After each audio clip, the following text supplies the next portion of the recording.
Hello, good morning. This is Greg Sherinian from gregsherinian.com. Today I'd like to talk to you about confidence.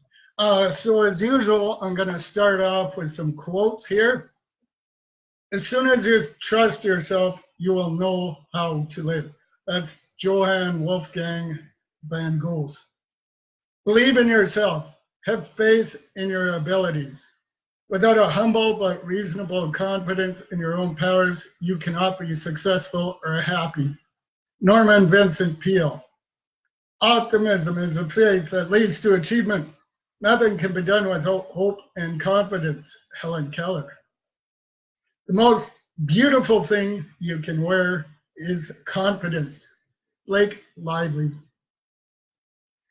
As long as you keep going, you'll keep getting better. And as you get better, you gain more confidence. That alone is success. Tamara Taylor. All you need in this life is ignorance and confidence, and then success is sure. Mark Twain. And that one's true. Like, I know some people who have actually done that. They were like ignorance on fire and have actually succeeded because they didn't know what they were doing, but they were so confident in their self and their abilities that they just went and did it, right? And they succeeded. If you are insecure, guess what? The rest of the world is too. Do not overestimate the competition and underestimate yourself. You are better than you think. T. Harv Eker. So I'd like to start with some examples of myself and from my youth and what happened and what led me to not have much confidence. And I'm sure it's the same for everybody, right? So when I was young, I mean, from kindergarten on, I started getting laughed at and mocked and picked on. So there's that. But there was also, I remember going to Expo 67. Now, Expo 67 was a big deal at the time. And I had come home with a kite.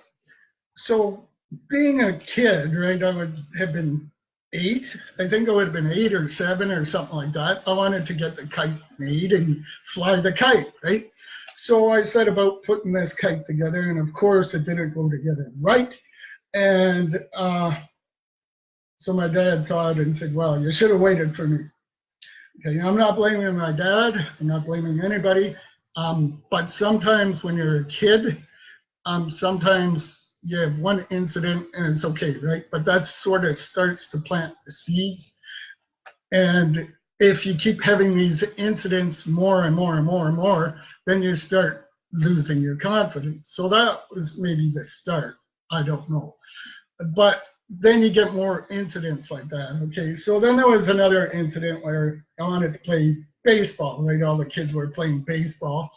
So I got my mom to go out and get me a glove with me.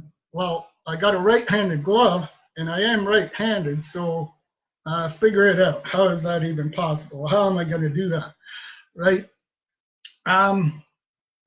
So we never took it back, so I was stuck playing baseball with this stupid glove, right? And of course, there's hardly any left-handed players, right? So I looked pretty foolish, and I couldn't really play. So I turned out I hated baseball. Now I won't even bother with it, right? But you see what I'm talking about? Sort of small incidents like that are so minor, but in our heads it becomes something major, and you build upon that, right? That was like just stupid thing, right?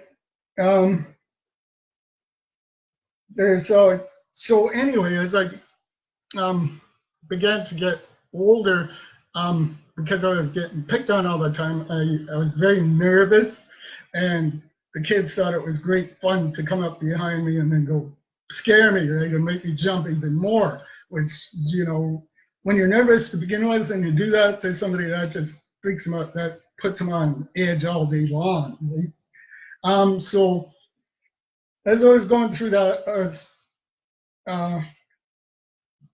I'd sweat a lot in my hands, right? Because I was so nervous. The only good thing I had going for me that a lot of the guys seemed to think was funny was I could fart with my hands, but that's not really a big claim to fame. And as I got more confident, that went away, right?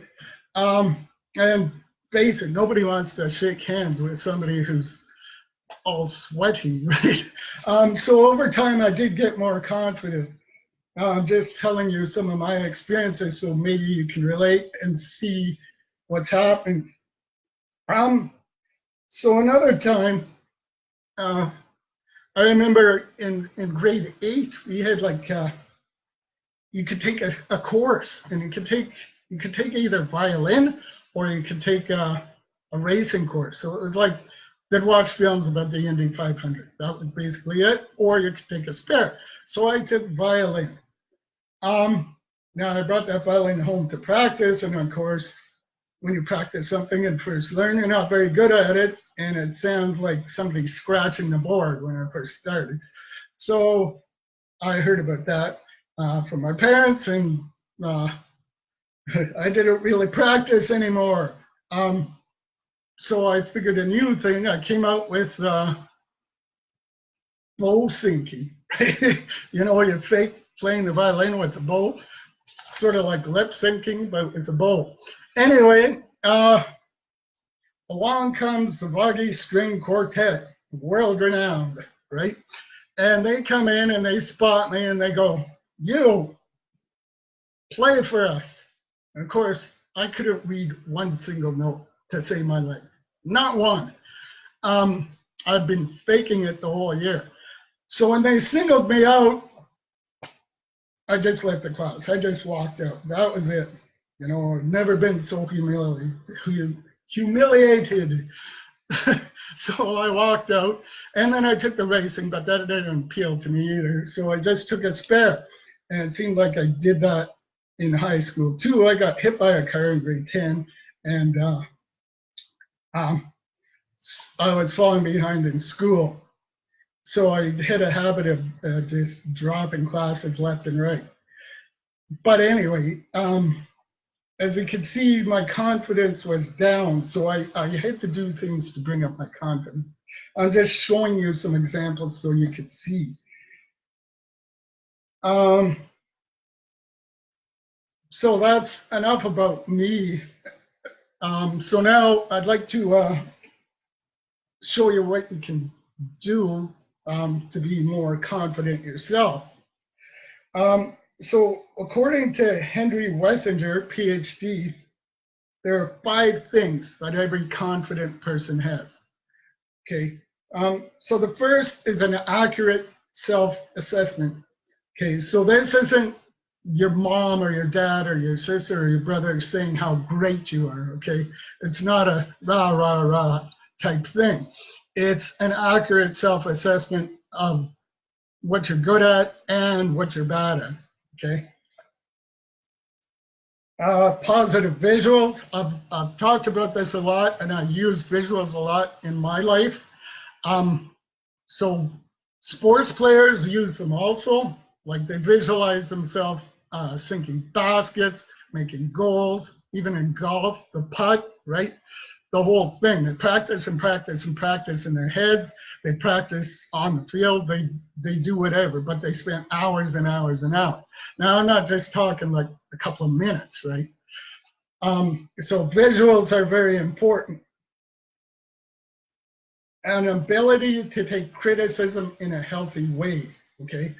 So when you lack confidence and somebody says something, you're on the defensive. I know that because I've been there, right? Because you lack confidence, so it feels like somebody's knocking you down, right?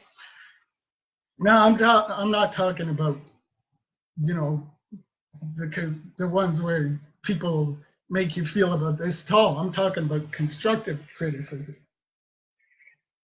Positive support network, okay? So statistics show that about 40% of people don't have enough support in a support network. Okay, an experience with events or activities that build their confidence. So that could be volunteering, various other things, I can't think of them. But if you make speak Toastmasters, something like that, right, where you get experience talking and you gain more confidence, right? Things like that to build up your confidence.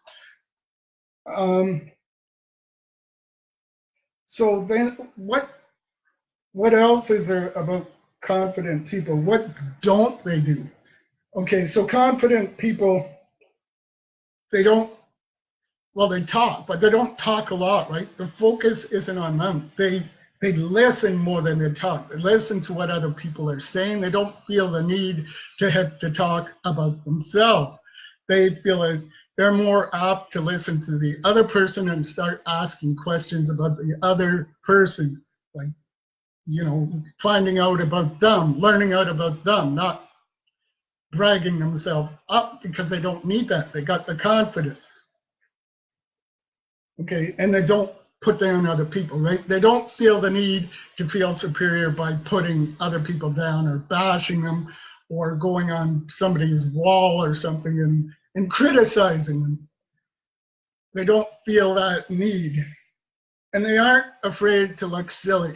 So there's hope for me yet, because I'm not afraid to look silly. Okay, so I've told you that, so I'm going to go into even more ways to gain confidence, okay? There's a guy called Dr. James Gills. Now, I got this from a book called The Carpenter, okay? Dr. James Gills completed 6 double Ironman triathlons, okay? 6. Now, he's the only person in the planet to do so. This is the information I got. Okay, so in a double Ironman triathlon, you swim for 2.4 miles, you ride your bike for 112 miles, run 26.2 miles, and then 24 hours later, because it was so much fun, you do it all over again. Okay, so how did Dr. James Gills do this? How is he able to do this? Okay, so what he did is he learned to talk to himself, not listen to himself. There's a big difference, okay? So when you listen to yourself, you're listening to all those crazy voices, right? Like, I can't do that. Who do I think I am? We all do them, right? I've done it. I do it. You do it. Everybody has those voices in their head, those nagging voices, right? But he didn't listen to those. He talked to himself and said, I can do this, or positive things. Okay, so that's a great, great example, but I've got even more. I've got at least 10 more things here. Okay, so this is a good one. This one I do, and if you know somebody who lacks confidence, or you're somebody who doesn't have confidence, take 2 minutes, take out a sheet of paper and a pen, or sit at your laptop or whatever, some way of doing it. And take 2 minutes, set a timer, and then write out all your accomplishments for 2 minutes. Guaranteed you'll come up with at least 20 things, okay? Even if you don't think you're good at anything. You graduated high school, right? You have kids, you're married. You might have graduated more than you're working, right? You've worked all your life. There's like 5 right there. I'm sure you can add another 15. You play a musical instrument, you drive a car, right? You're a caring person, right? Very easy to come up with 20 things. Face your fear. Do something that scares you every day. Like I mentioned before, I was scared of doing these lives. I was petrified of doing them because I figured, I'd go like that, like, on the Merry Melodies, and forget what I'm talking about and just lose it and be so nervous I didn't know what I was talking about. But I overcame that by doing this. That's why I do my lives as much as possible. And the more I do it, the better I'm going to get at it. Now, I've talked about goals before, but to get confidence, what you can do is set small goals, right? Small goals that you can accomplish easily. Like, have you ever noticed on New Year's, everybody makes these resolutions and nobody does it? So I'm talking about like a small one, like getting up half an hour earlier, right? And set it for a week, 7 days. Okay, I do mine for 30 days, but just so you get more confidence, start doing something for 7 and then up it, or read a book, right? For 7 days, or do lives for 7 days, you know, or make videos or blog, whatever. Just start doing stuff. Help others. So if you help other people, then you're feeling more confident because you're more caring, right? You're helping others. You're not concentrating on yourself. That's very important. Affirmations, I do these daily. I'm a big believer in affirmations, so pretty much every time I talk about affirmation. Passions, like what are you passionate about? What are you an expert at? Everybody's got something that they're good at. Find out what you're good at, right? And start doing that, right? You might work at one thing, but you're passionate about something else. Start doing that, right? Start growing that, making that bigger. Okay, I've got a few things that help me here. I've got these, but it's too hard to hold up my arm. So I got one of these that I put on my wrist. It's bulletproof. And I got another one. Oops. Can you see that? Limitless. And then finally, I have this raven symbol for wisdom and creativity. So those are what I use. And I find the raven symbol helps me with creativity because it's around my neck all the time. So I just look at it, right? You can find all kinds of other things like that. You can look it up, look up what kind of thing you can get to help you with that, or there's crystals, or there's all kinds of things, right, that you can use. You might find one better than the other. You might be more into crystals. You might be more of a crystal person and carry crystal around with you. That might help your confidence. Okay. So the way you dress, right? I never used to believe that. I just dressed the way I was, and people didn't like it. Well, that's too bad. But the way you dress has a big effect on your confidence, right? If you dress up real nice and then you go somewhere, it just makes you feel more confident. Your body language, how you present yourself, right? If you're like this or slouched down like this, you know, that has a big effect. I know I was like that for years, right? Because I'd always be looking down so as not to make eye contact, because I was, you know, what I told you before, the experiences I had in school, even with the neighbors, I wouldn't even say hi. It wasn't I was stuck up, I was just that I lacked the confidence so much, I'd just go the other way, so I wouldn't have to say hi, right? I had to overcome those things.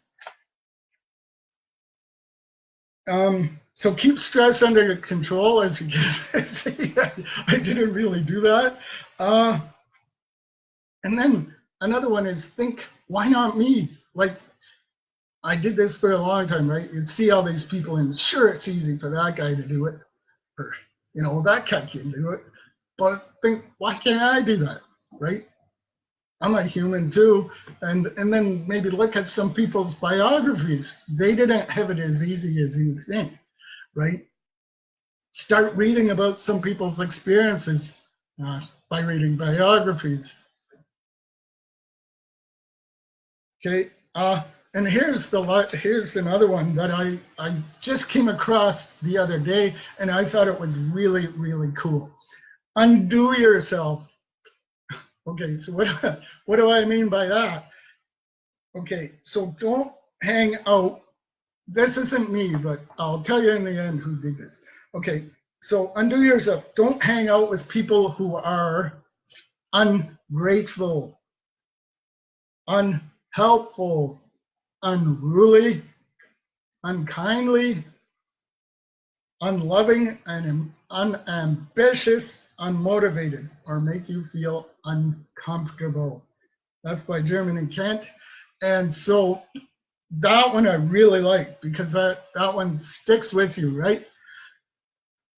So those are, like, I've given you at least a dozen ways to build up your confidence. And I had to work very hard to build up my confidence. There's still some areas I have to work on. It's something I have to do every day. It's like self-development, right? You don't just do it one day and that's it. Okay, that's good, right?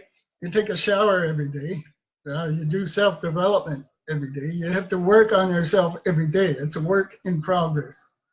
Okay.